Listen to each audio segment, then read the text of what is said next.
morning, Orcas. Today is February 7th, 2024. I'm Meredith. And I'm Greta, and today we're talking about a different kind of visual artist, a photographer. But first, here's Jersey with today's lunch menu.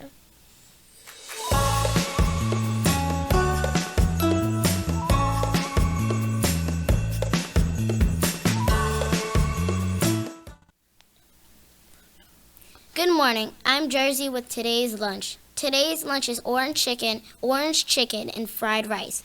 If you don't want that, you can have a sub. Don't forget to grab your fresh fruit, veggies, and milk. Now back to Greta and Meredith for today's highlights. Have a wonderful day.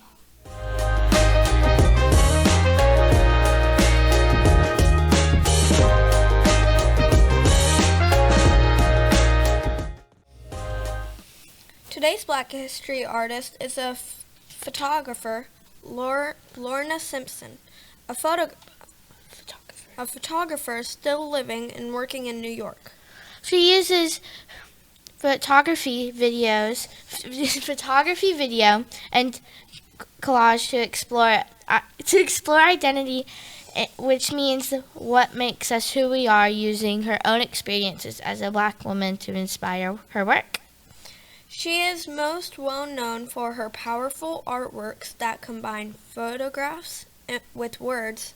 In these works, she questions and challenges ideas about women, culture, and race. She starts off taking photographs of things she saw around her, but soon realized that she wanted more directly to explore the ideas and issues that she felt strongly about, because she uses photography to explore ideas rather than just taking photos of things she sees around her. She is sometimes described as a conceptual photographer. So she began to take carefully posed photographs in her studio. By putting words alongside the photographs, she could express even more powerfully what she felt. A lot of her work is focused on her experiences and the experience of other people who feel like they are treated differently because of who they are. One example of her work is this photograph collage called 5-Day Forecast. 5-Day Forecast was made at a time when Lorna Simpson was doing lots of boring office jobs while she was trying to make it as an artist. She was never quite sure what to expect from one day to the next. So the words Monday to Friday above the repeated photographs perhaps suggest a repeated working week. But there is also a bigger meaning. Underneath the photographs are more words, all of them beginning with miss, such as misinformation and misremember.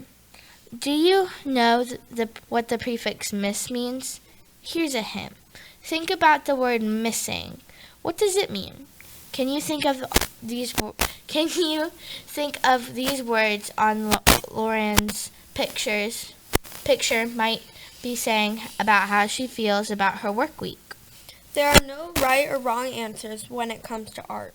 That's what makes Lorna Simpson's work so cool. Now for more cool women, it's time for Singleton Sessions.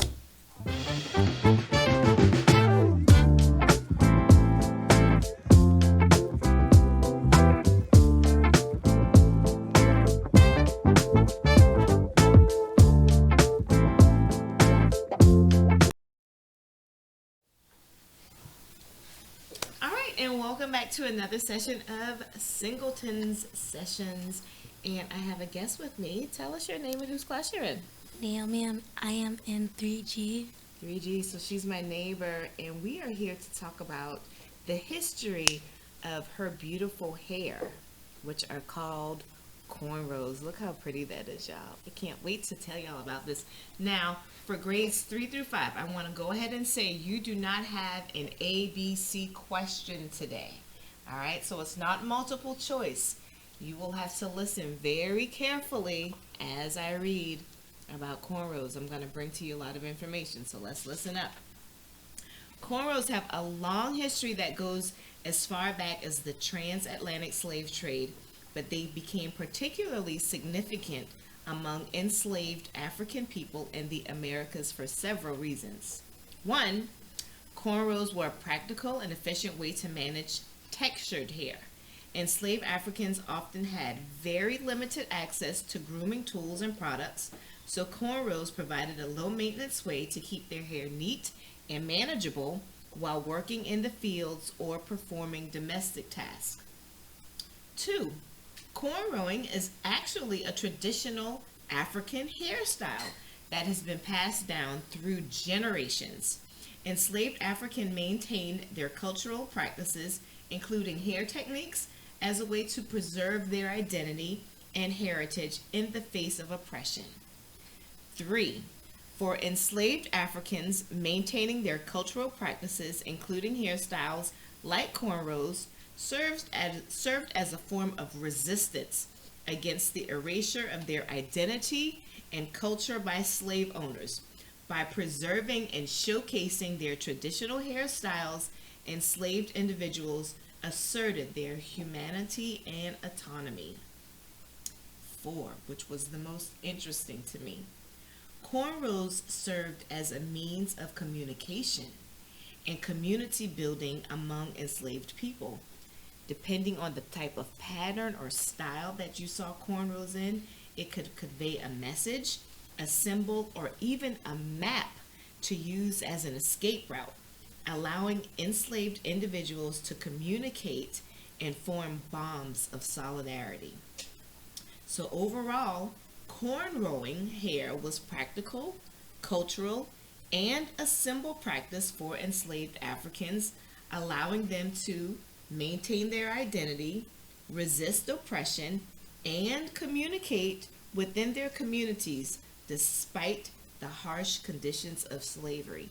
And can you imagine, hundreds of years ago, we still have this same beautiful hairstyle today. Let's take one more look at it. Oh, it's so beautiful. All right? Always ask if you can touch some cornrows. Just don't do it. Just ask. All right? Oh, can I? Sure. Oh, look at that, y'all. Look how nice and neat and pretty that is. Beautiful. All right, so questions. So for grades K through 2, true or false? Slaves kept up with their hair by putting it in a ponytail. Is that true or is that false with all that stuff about cornrowing that I just read?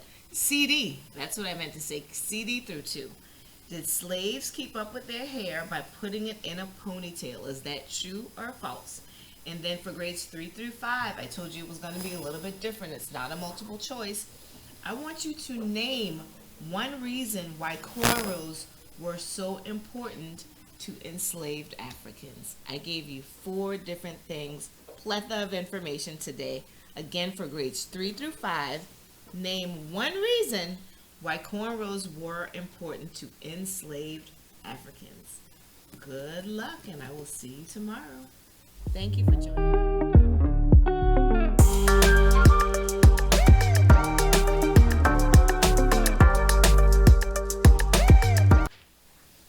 Hi, I'm Nicholas with today's weather. We have a high of 57 and a low of 36, and sunny with 3% of rain. Now to Caroline with today's pledge.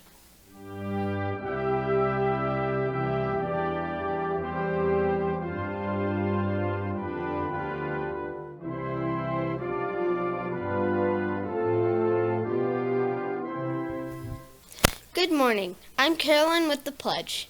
Please stand for the Pledge of Allegiance. I pledge allegiance to the flag of the United States of America and to the republic for which it stands, one nation, under God, indivisible, with liberty and justice for all. Please remain standing for the moment of silence. You may be seated. Now to Emma with today's birthdays.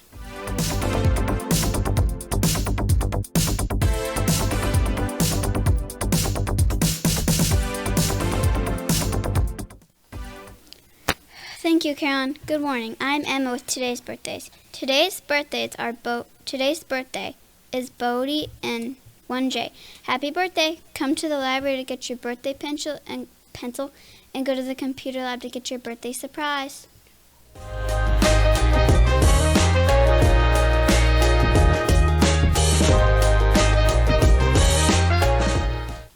I'm Meredith. And I'm Greta. Have a wonderful day.